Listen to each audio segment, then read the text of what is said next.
Now, the situation comes from obviously some death energy, and look at that. Underneath that is the devil, another major arcana card. Golly. This is a huge week for y'all, especially when it comes to releasing some things that have been keeping up space. That's been keeping you from being able to perspire to something new. But I don't think this is necessarily just releasing. There's a new door coming in. There's a new world out there.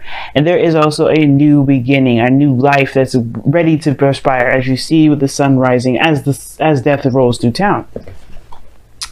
He's taking with him what he can before the sun rises, so that way there is a new world out there to plant, to grow, to refertilize, to give back, to what have you, right? To whatever you could see.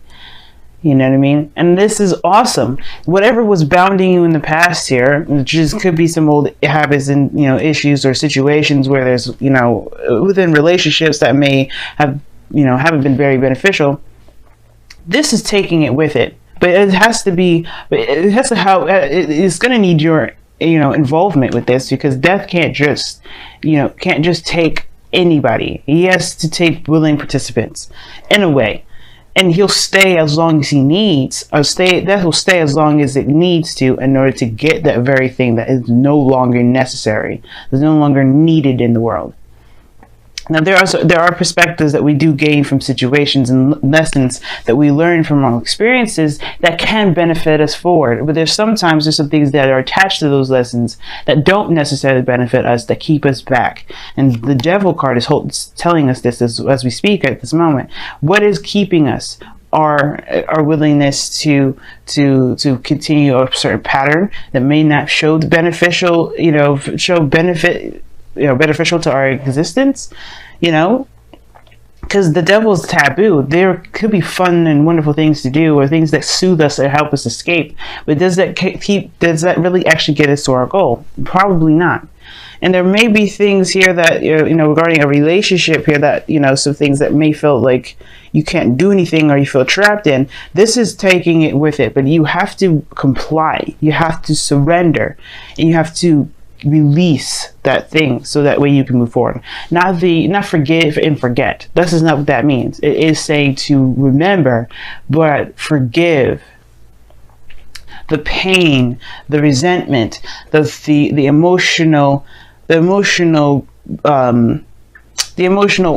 portions of things, or something that's keeping you and holding you back from being able to give anew. And death will stay as long as it needs. That's why death can usually take a long time, because change is difficult. Change is hard. And even if the sun does rise, death will be like, whenever you're ready. And we are never ready, because death comes strolling into town. People are devastated, as you see in the card. People are just shocked by it, because death is not anticipated. Death can be anticipated, because you could tell someone may be dying through illness, right? But this is not about physical death. This is talking about, nobody's ready to give up certain things. Nobody's ready to leave something behind, even if it's for good reason why they are holding on to those very things. But it doesn't make it right for them to stay. It doesn't make it right for no growth to happen or to come of it at all. It plagues things. So this is the situation that we're working with now. We're working on change and transition and moving forward and leaving behind the crops that are spoiled and gone. Not holding on and wishing for things to just be the way, be better, and really start taking action on those things. And how do we do that? By forgiveness and giving ourselves compassion first. We have to give compassion where we can for ourselves. And forgiveness is never to necessarily forgive the other person. Because, that is, why should you have hatred in your heart for any way to even hold resentment for someone? But really the forgiveness is about forgiving the situation for occurring the way it did to cause you such great pain. But in a way, to wish yourself well from here on, We are human beings. We live in a world where error is our middle name, but that doesn't make it. It doesn't mean that everything we do is meant to fail. It doesn't mean that everything we do is a failure or doesn't see in our eyes or through our eyes. It doesn't mean it doesn't succeed. It just means that there are some things that we need to prepare for. That these errors, that these mistakes or these failures or whatever we like to call these things that really aren't what they are. Ways to move forward, and we attach disappointment, hatred, sadness, and all those things to that, which can keep us from really being able to strive for what it is that we want. Even after all the soul searching that you guys have been doing, I feel like now it has become a crutch. You guys have been staying on your own, keeping to yourself, not opening up. You guys, as a matter of fact, have retracted and pulled away from the world. But I feel like it's because you needed to find yourself, right? You needed to find who you are. You needed to go after the things that you want, the things that you dream about, or you need to at least figure out what that very thing is. But some things may have come about where it may have been extremely difficult, so you may have hidden away. You may have needed time to heal, and that time of healing was only done, it could be done by yourself, for yourself. That's fair enough, right? But it can be dangerous to be here sometimes too, especially if stayed too long and for different reasons other than to find yourself, other than to heal yourself. There may have been a situation where there may have been an overstaying of this energy, and now when it comes to trying to manifest, or at least to really become alive again, to get that fire going, it's resisted. Because it's safe, because you can control the surroundings around you.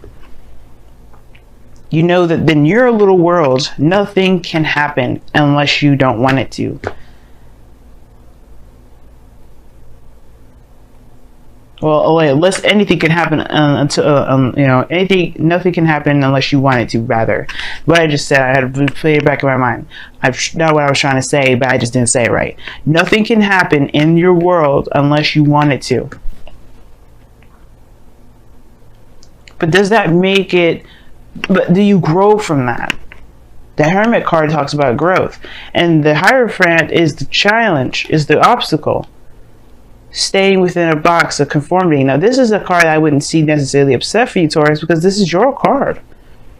But there's some things, there's some traditions, there's something here sometimes that keep us in the box, that keep us from being able to be our truest selves.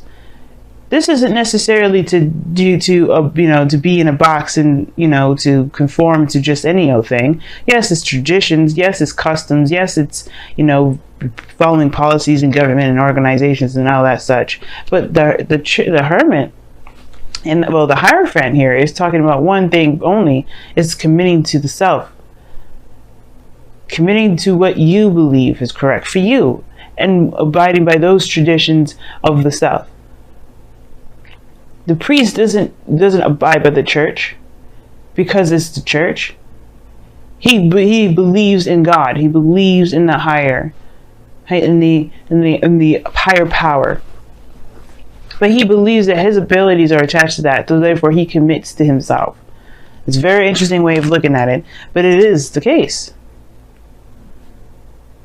So if there's a thing that needs to change about the way things have been for you, then it's okay, because that is something that it goes against what you believe. It goes against yourself. As you have to commit to the new self. You have to commit to the new you. This Hermit energy, when he comes out, he's a fresh new individual, ready to start something new. What's after the Hermit, y'all? The Wheel of Fortune. That's a new beginning with a perspective now. With not really with a perspective, but another opportunity and another shot at something that you thought, that not necessarily that you thought was gone, but more so that you have another opportunity to use what you know now. Right? Which is showing you that situations are not failures. Situations are ways or different things, opportunities to see something differently, so you have the opportunity later to utilize it, like the Hermit card at this moment. So the Hierophant here is really talking about committing to the self, committing to you, committing to what you believe in. not necessarily conform, don't get conformed, or don't feel like you have to conform to things that you don't agree with anymore. Even if this is, with family, even if this is with your own beliefs, if this is with your own your truths, your own customs, whatever, like your own personal stuff. But most importantly, this probably has to do with, like I said, like what things, routines that you have, that you have set due to past situations where you felt like you weren't powerful, where you felt like where you couldn't take control. Because in the past, you have the Chariot. You did take control. You did take, you did hold on to the Sphinx. You did, balance situations out. You got victory through that. You've grown so much. You made progress. The Chariot talks about progress too, just as much as it talks about willpower. And I feel like you guys had the helm, and you guys really rode that Chariot to the best that it can. Probably rode it till the wheels fell off. That's why this situation is coming up now, because perhaps you're trying to ride a chariot that no longer functions as a chariot. It's not even usable now. Perhaps this is just like the thing. The thing is that perhaps even more so than ever, that you're in this place now, like where the term energy, when you've retracted, you've learned a new self, you've healed yourself, you're aware of some things now that you are not aware of before, but the old way is not working for you. And sometimes it could be that you may be trying to do the old thing and trying to, do the old same old thing, because this is something that you know very well, and has been your identity potentially for some time. Right? There's just been you. It's been your routine. And the reason why I even thought about identity with this, because the Hierophant isn't necessarily about identity, but this is your card. The Hierophant is Taurus. So perhaps this is just what you're known for, is just doing things a certain way. But what if you don't agree with those things anymore? And I feel like that's what your thing is, your dilemma, is that you want to do something totally different, but you not necessarily that you don't know how, but perhaps this is, it's hard to leave the old things behind, because there was reasons behind the ways that you did things. The reasons why you had certain, beliefs, or certain ways of doing things. You had beliefs in that. And you're breaking those chains free. You're breaking free from the chains that have been holding you, that really didn't benefit you. And I feel like that's why this is, death is here, because it's saying, like, let us take what doesn't serve you now, so you can be free. Now, your present is the Three of Cups.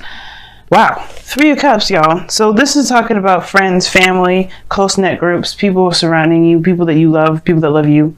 But this is, the Three of Cups is a very platonic energy, and it usually talks about celebration.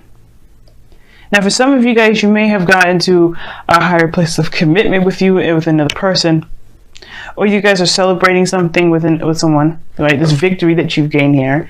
Like, obviously, this is a very victorious card, so why wouldn't you celebrate? This is a very joyous time for you, and I completely would understand. Definitely celebrate. You went through your sister sign here, Virgo, and now you're in Virgo season, Libra season, where there's more parties, there's more fun, there's more enjoyment. But unfortunately, with what happens on the 5th of October, we're all going to be taking a whole look at what's enjoyable to us, really, what's actually enjoyable to us. So the Three of Cups is wonderful and all, and it talks about celebration, which is totally acceptable and totally understandable, considering what you guys have gone through and what you guys push to do it now. But I feel like this may not be necessarily something that you enjoy. I think that it's been a hard time coming, but I feel like at the same time, maybe this whole thing with the Hermit and the Hierophant and Death, even now, it's like you're questioning whether or not this is something that you actually want to celebrate now. I feel like you're recognizing or trying to see where you gain support from as well. Who do you really trust, or who can you really lean on? But the situation here, where it leads, is the world. So there's a new beginning coming in. There's something new that's starting eventually. But the world really talks about the completion of a cycle. But the thing that's holding this world back right now, the obstacle that's keeping the world forward, I'm going to say, is the Hierophant. Not saying it's you, it's what is keeping you in the box. I feel like these people that you are surrounding yourself with are wonderful people, nothing wrong about them, but they may be influencing to stay within the kids, the same old, same old. Maybe there's something that there are people around you right now that they want your best interest at heart, but through their own beliefs, their own structure, their own ways of doing things, and how they know you by, which is your own routines. If these people truly, support you, they will support your changing. They will support your shift in what your priorities are and what you feel needs to shift in your day-to-day life and what will need to shift in your life altogether. This is a true test of loyalty, I feel, at the same time. But your goal, aim, ambition, you're ready. You want this change, but at the same time, it's scary, of course. Nobody wants this kind of, radical change necessarily. But then but then we do at the same time. We could be afraid of it, but then also wanting it more than anything. And your goal and ambition is saying the tower, changing of the foundation. The Hierophant is the foundation. He's what keeps this place stable. Even though it's a 5 it's a 5. He is surrounded by walls. He's in a church, for crying out loud. It's not the stablest place to be, where you can definitely guarantee that you have people around you that are of love and they have their own structures and whatever. This is stable, the Hierophant.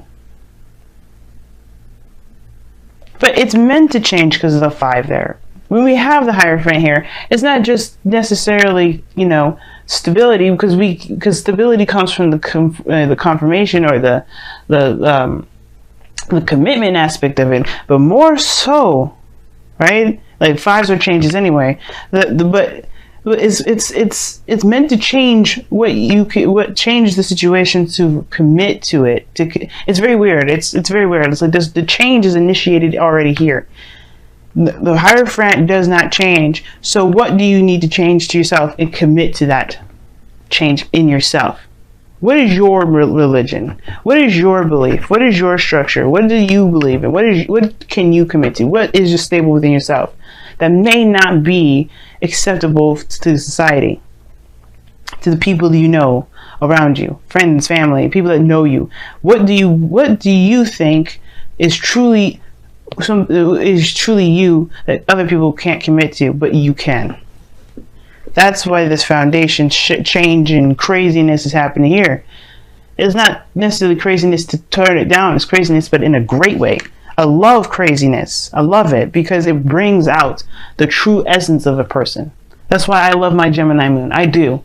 Because even though I'll be all serious and, kind of all proper women and I act all ratchet and crazy the next, it's because I'm being true to who I am.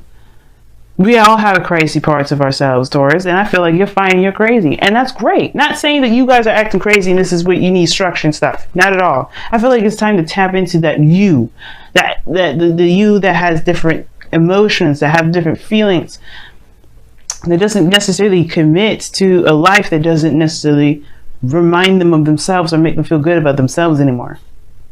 That's, why I'm saying all this as well, that you may have a situation where you're celebrating is all great and all, but you're not sure because of the 9 of Wands. Yes, the 9 of Wands, you're exhausted, you're tired, you're beat down, and you're defensive. You have your walls up surrounding people around you. And the fact that the Hermit's there is already telling me that, there may be a time of celebration, people around you, but there may be some people that at the same time, you may not be enjoying it because you're not really connecting with the people here. Something is ringing true to you is that maybe the thing that you're blocking off is something that you may not want anymore. The 9 of Wands talks about not giving up, though. It talks about remembering what you started. Because the 9 of Wands, you go from the Ace of Wands, knowing what your passions are, all the way to the 9, where you put in all that work, all that effort. In the beginning, you wanted it, but now you're trying to block it off, fend it off. But you remember what you fight for. That's why you're not leaving, because like, hey, wait a minute, I'm here because I wanted a certain goal, I wanted a certain aspect, and I feel like you do want something here. You do probably want to be, to commit to something. You do want to feel a part of something. But the thing is, it's like you don't like what it became, probably. And probably that's why you're blocking it off. You're looking at it and you're like, that's what I wanted, but I don't know if that's necessarily how I wanted it. So yeah, you're tired and exhausted. You put in all that work to just figure out or see something from a different perspective. You're feeling the exhaustion rather than feeling the enjoyment. So your outcome is the Two of Pentacles. Keep it a balance. But it's also making decisions. This is Two of Pentacles we're talking about here. All right, practical decisions, but one where your emotions are quite involved. Because not looking at how you feel isn't going to help you make the decisions to commit to yourself in your new life, in your new journey, and your new situation. That's why the world is coming up too, because you're walking towards a situation where you can begin a new cycle. But you have to complete the cycle out first. What information, what can you take from this that you can utilize later? Well, being true to yourself is very important. But it has to be done by releasing the things that don't resonate with you anymore. The Magician. Their bonus card here. Your bonus card. You have the power to control the world that you're in, even if it's outside of the realm of the Hermit. Even if it's outside of your comfort zone, outside of this place of safety, outside of this spiritual world that only you can truly tap into when you need it the most. You have the abilities to manifest the things that you want, whether it be peace and happiness, whether it is a relationship with someone, whether this is the best job in the world. You could do that, but how you do that is is the important part. Not so that if you can, but because it's very well established that you can here. The Magician is here. You have to believe that you can. With the Hermit here, I believe that you know that you can, but it's about the execution of it now. Being brave and taking the helm and going after that. And I know the Strength card isn't here to really talk about bravery, but the Death card, you do need bravery for that. It's difficult energy to go through.